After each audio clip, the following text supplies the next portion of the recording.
Turning our sights to Syria now, Saudi Arabia claims the Russian and the Assad regime have already violated a recently brokered truce. There have been airstrikes, but it's unclear if they were targeting ISIS and Al-Nusra militants, both legitimate targets under the agreement. Yeon gives us the latest.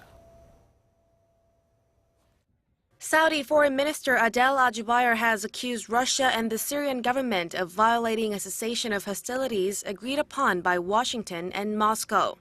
At a press conference with his Danish counterpart on Sunday, Al Jubeir said several airstrikes were detected in Syria after the official beginning of the ceasefire.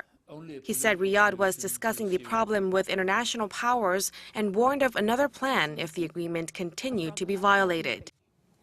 If we cannot continue the truce, there are other options, as John Kerry mentioned. There is a plan B if it turns out that there is no seriousness by the Syrian regime and its allies. The Syrian opposition, supported by Saudi Arabia, said some 15 truce violations had been committed by Syria and Russia.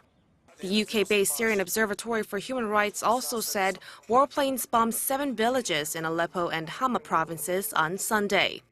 Some Syrian activists say the airstrikes in the north were aimed at the al-Qaeda-linked Nusra front, which is excluded from the truce. Nevertheless, it seems like in most parts of the country, the truce is being observed.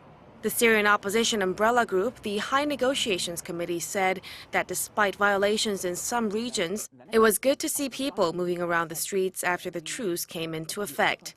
It said that it would send an official letter of complaint about the breaches to the United Nations and other world powers.